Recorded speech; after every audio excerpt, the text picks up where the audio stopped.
we tend to under-evaluate everyone else and just put them down, and the only people we treat with some respect are attractive people.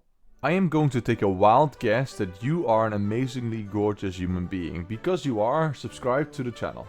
Therefore, you probably know all too well what it is like from first-hand experience to have pretty privilege. But for all the rest of us, it's worth explaining what it is. Pretty privilege is kind of like a superpower in our society. It refers to a plethora of benefits that you receive merely by being conventionally attractive in our society. Think about getting free drinks when you go out to a bar, or having attention from people shout on you, getting lots of compliments, having people wanting to be around you and other people being jealous of you. How pretty privilege works then is very interesting because it's not just these surface level benefits, it also goes far deeper than just people being nice to you. If you look at its flip side, what people have that are far from aesthetically pleasing, you can understand this dynamic of people being either nicer to you or being completely invisible. And that's what we're going to look at today. By looking at these two flip sides, pretty privilege, and I will highlight some of the parts that are not often highlighted about pretty privilege, but also its mirror of being completely invisible if you are not as blessed by the gods of aesthetic, you can find out how we actually understand beauty and why friends do not adhere to these rules. So I want to answer the question, why do we not think that our friends are ugly? So I want to ask you first, have you ever thought of this question? Have you ever met someone that would describe one of their close friends as being ugly? It's weird, right? I've now spoken to many people and I've never ever heard someone say that they thought that one of their close friends was ugly. So it's not just someone in their extended friend group that they barely associate with, someone of their close friends, even if they have all the reason in the world to think that their person is ugly, especially if you have working eyes. One very easy explanation is that you might think it, but it's not very polite to say out loud that you think that their face could use a lift away from your sight. Another very easy explanation to get out of the way right now is that when you grow closer to someone, you start to appreciate them on a deeper level, and that improves our perception of them and also how attractive we perceive them to be. So you personally might have some friends in that scenario that you would rather emphasize their other qualities. You might not personally think they are very attractive, but going as far as to say that you think that they are quite ugly is a bridge too far apparently. But I think I've actually found a way more interesting reason as why we don't think our friends are ugly. And it all has to do with pretty privilege. It's quite well documented that gorgeous people often do not get approached as much as you think. They report to be quite lonely. And so what I think is, just like we think that ugly people are quite invisible to us, we also do not approach people that we think are out of their league, and so the key as to why we don't think our friends are ugly might have to do with not befriending these people in the first place. So let's start talking about pretty privilege. A very big part of it is the halo effect. In psychology, this is an effect that when we associate a good quality with a person, like that we think they are attractive, we automatically assume that they must be other good qualities as well. Think about that, we think that attractive people are generally more friendly or funny or competent, even though that we don't have any evidence for it. A good current example of the halo effect is that we try to get our good political takes from celebrities nowadays. We are stunned every single time that they come out with some nonsense. But why do we expect them to be experts in political commentary all of a sudden? Why do we expect that some random child actor from Netflix all of a sudden has good things to say about the geopolitical nuance in the Middle East? It's not that I'm saying that it's always gonna be wrong, but why do we expect them to have good takes? The halo effect in society is then that overall we just treat attractive people better. We are nicer to them, we want to go out of their way to please them, and we over-evaluate their abilities oftentimes. You can also make a very good case that we tend to under-evaluate everyone else and just put them down, and the only people we treat with some respect, even though they might not have deserved that respect, are attractive people. Two very concrete examples of how we systematically treat people better that are attractive is, for example, how the grades of attractive female students saw a dip after COVID happened. Not just a normal dip. When the classes went from in-person to online, their grades dropped significantly. But it's not just in COVID as well. It also was done in another study before COVID even happened that the switch to online classes affected their performance significantly. On the other hand, there is also an example that in a criminal justice system where you have a jury of your peers, like the United States, when you ask them to sentence people, and you have pictures that are of people that are attractive and someone that is unattractive, even if you have the same crimes committed, attractive people get sentenced less often and less harshly than people that are unattractive. But it is not all sunshine and rainbows for the beautiful. Especially coming from the people that had a glow up in their later years, so they used to be unappealing or average looking growing up, they might have had to learn how to stand out in other ways. They felt the pressure to work on themselves, get qualities that make them stand out in other ways, like being funny, for example. In that way, they are actually primed to blossom in their later years. And so living life on easy mode, always having been attractive, might make sure that you'll get a harsh realization in your later years, especially after beauty fades with age, unfortunately. And I'm touching on something else here that is actually quite negative about being beautiful. Because on a surface level, it's nice to be valued at all. But if you are valued for something so surface level, it might actually be very dehumanizing. Because you'll start to attach your sense of self-worth to how other people perceive you. It takes a lot of effort to look this good. Well, I'm not saying it out of my personal experience. I'd rather have the Dolly Parton quote that it takes a lot of money to look this cheap. But in this case, when it is something that your internal self-worth is so connected to your outside appearance, when the winds shift, like you get a pimple, or you get into an accident, or beauty fades, all of a sudden your sense of self-worth takes a massive hit. So mostly, having your value attached to something on the outside is very unstable. It might actually be a death sentence in some ways. If you are a model, for example, or an actress in Hollywood, you might actually start losing out on roles because you are not pretty enough to be a main character. You start getting typecast as the older character, roles that are not allowing you to express all your artistic qualities.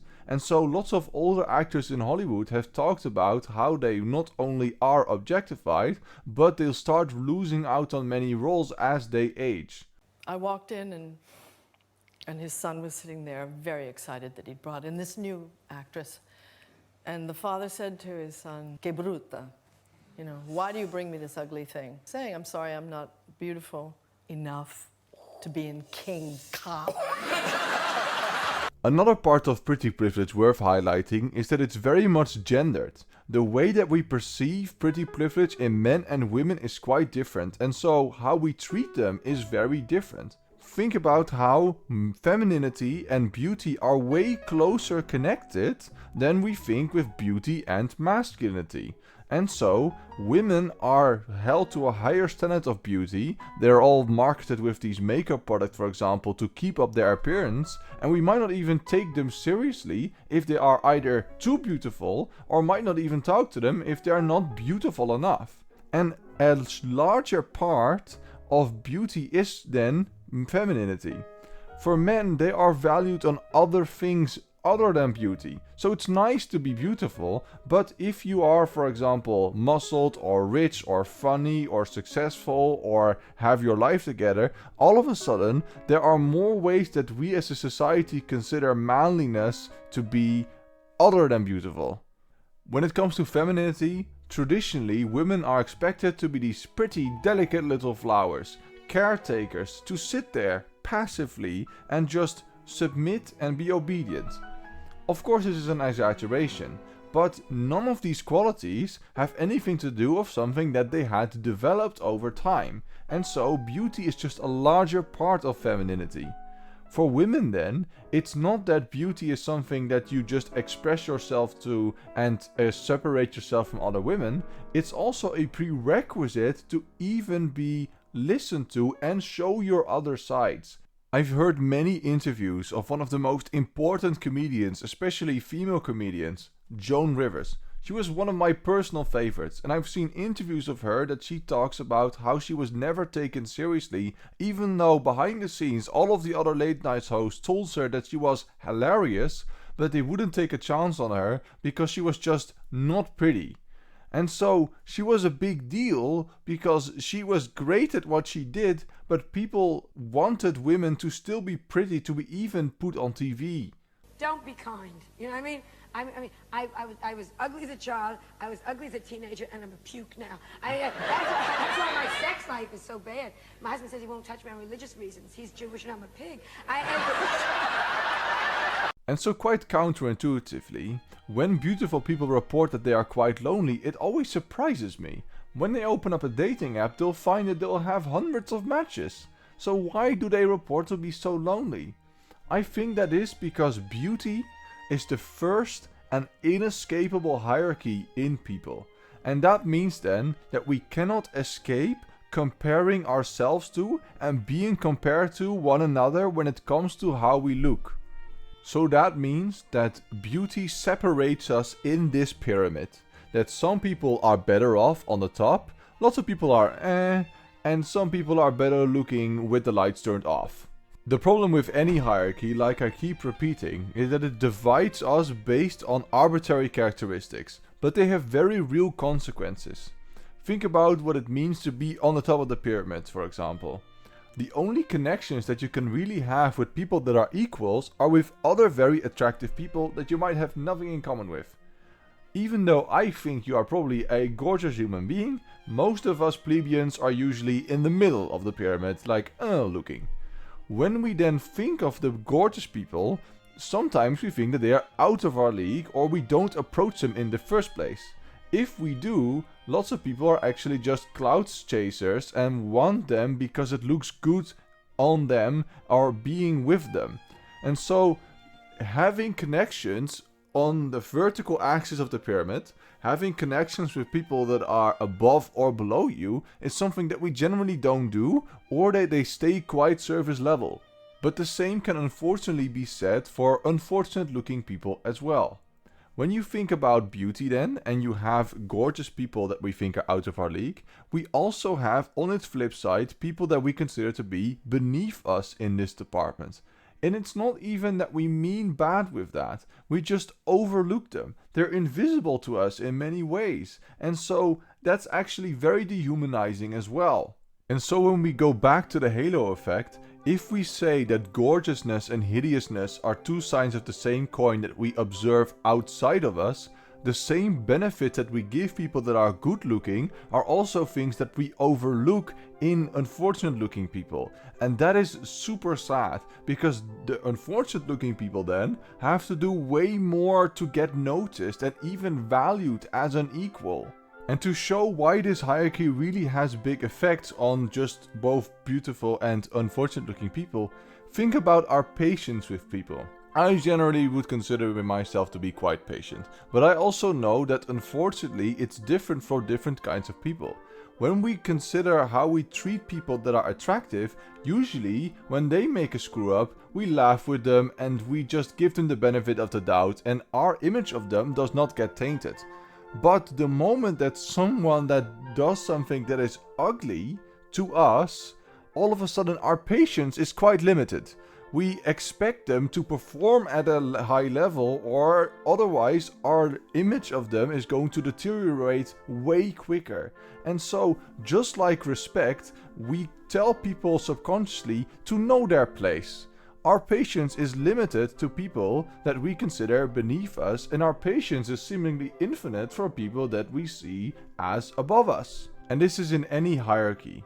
Think about the hierarchy of respect, that in order to get your seat at the table as someone coming from a lower class, you need to prove yourself way more than people that have been spoon-fed with a silver spoon. You can also think of ways that people treat wait staff, for example, if they consider them beneath them, or how they treat their boss when they want to get a promotion.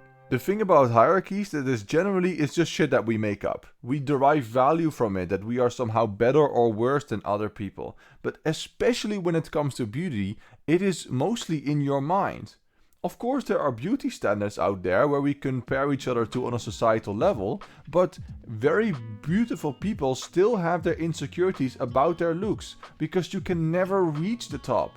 So how does this all relate to friendships? The thing about a friendship is that it is a true equality.